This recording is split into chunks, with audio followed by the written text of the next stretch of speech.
let's do this. Okay, but first let me give you a little bit of an explanation. It's autumn. It's October, the seasons are changing, it's cold outside, it's autumn, and so I am getting ready to put into storage all of my spring and summer stuff and pull out of storage all of my fall and winter stuff. Now, this is the perfect time to go through and do an inventory and see if there are any holes in your wardrobe. And so that's what I'm gonna take you guys through today. Is I'm gonna figure out all the stuff that I'm pulling out of storage, and then I'm gonna see if I can come up with any potential holes, things that I may be missing, and then determine how I want to fill those holes so that we are taking a proactive approach instead of just a reactive approach to improving my style. I already know there's a few things I wanna get, but as I go through this, I'll be curious to see if there are any more. So let's take a look and go from there.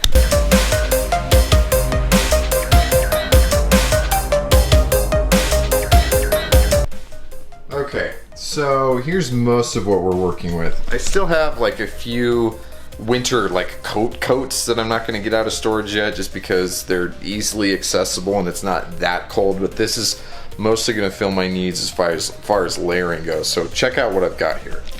So this is mostly suiting stuff. All right, so we've got navy sport coat, this awesome like rush tweed sport coat. I've got some blue corduroys in here, so covered on that end.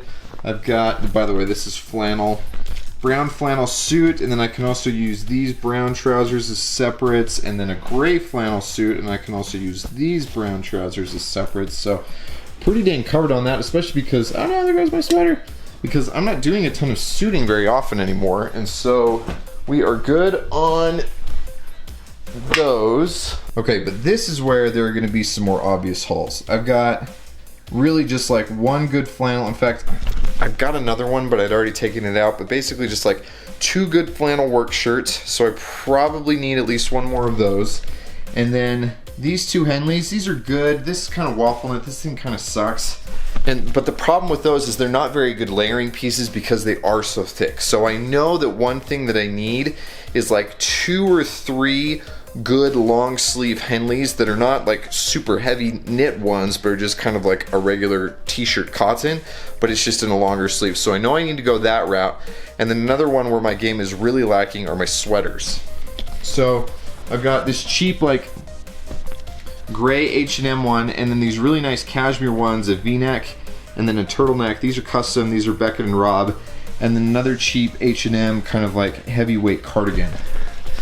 And so the problem here is, one, not enough variety, and then two, I'm really like extreme on the ends of the spectrum, because like the H&M ones are probably like 15, 20 bucks, whereas the Beckett and Robb ones are like really nice expensive ones, like 300 plus. And so I'm obviously going to be more hesitant about where and how often and that kind of stuff I'm going to be wearing those. And then I'm also missing some of my good basic colors. If you notice, I mean, green is good. I've got this kind of light tan, but what I don't have is I need a brown. I probably need a navy. And so I think what I'm going to do is end up picking up maybe some thicker cardigans. I like the layering aspect of cardigans, but I also don't like the really lightweight ones because they just look dorky and kind of a fet. It's a personal taste. And so you factor that in, you factor in your personal taste, you factor in the colors that work for you, you factor in your archetypes and your own kind of tribes. Now that's one of the things is suiting, still love that stuff, don't have the same excuse to wear it as often as I used to, which doesn't mean that I can't still incorporate it in very well, but I need stuff that's more casual. So I think Henleys and sweaters are going to be the way that I go on this. Okay, so you guys who know about the 6 steps, you know that you got to factor in, you start with your body. So you start with things that work. You also got to start with your archetypes. That's kind of your next component. Now for me, mostly refined with a little bit of rugged, more rugged than there used to be, but a little bit more rugged and some rakish, which is why I'm leaning towards Henleys and sweaters and those kinds of things because they fit within that archetypal component. When it comes to tribe, I don't have much of like a core tribe that is aesthetically driven like it used to be, because when I was with Beckett and Robb, I worked in that menswear scene. I was very much part of that tribe. Then going towards finer suiting, this kind of stuff made a lot of sense. But now that I'm not there, I don't identify with it as much. It's not as conducive to my lifestyle or to my location, which we'll get into in a second. And obviously I need to factor in some different things. At the same time, I'm still very much someone who is into menswear. I appreciate fine things and I want to build build off of what I have instead of totally replacing it. So still factoring that in. We talked about personal taste. I know the direction that I want to go. Now location or environment. I'm working from home. Most of the time when I'm wearing my stuff now is not meeting with clients or talking to clients. However, I am still doing video calls with my clients, and so I need to represent myself to them well. And then I'm also out doing different things with friends or with family, and I'm still representing me and my faith and my family and menswear in general and my channel. So if there's the potential to meet a client, I can factor that in. And then the final component of it is effort. Now for me, I like having a lot of variety, but at the same time, I like variety when it comes to being able to mix and match a bunch of different things. Some of you guys will look at a winter or fall winter wardrobe like this and say, that's way more stuff than I need. Other guys will look at that and say, that's it, like that's all he has. And for me, what I like is not having a ton of variety when it comes to color, but having more variety when it comes to either the type of clothing that I'm wearing, the material that it's made from, or maybe the cut or the fit or the formality of it, so that I can mix and match and play with those things interchangeably. So again, taking that proactive approach, as I've plugged myself into that system, I've now been able to look at it and go, I need Henleys, I need sweaters, I also need a pair of jeans.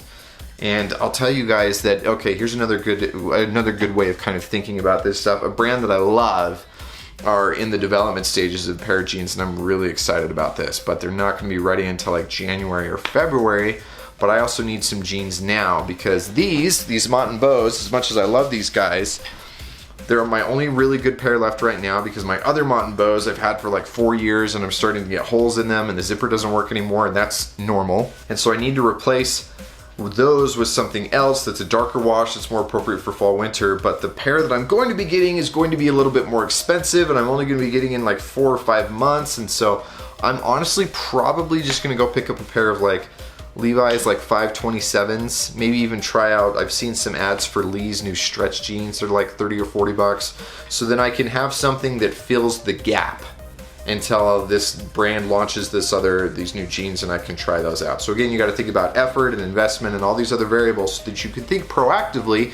Yes, that requires a little bit more time and a little bit more energy. You can see that here. A little bit more time and a little bit more energy on my part, but it does save me some money, and it does save me some time and energy in the long run. So I'm curious to know if you guys are this proactive. This time of year, as the seasons change, is the perfect time to do that. Take an assessment of your wardrobe and see if there are any holes, and if so, how you want to fill them. If you aren't doing it this way, I strongly encourage you to do it, because it makes it so that you don't make very many mistakes, and you also don't feel like you never have anything good to wear, that you just kind of have to settle, or that you're always wearing the same thing because that's your only good thing. So let me know if you've experienced a process like this, or if you're going to try it out, and I will talk to you guys on the next one.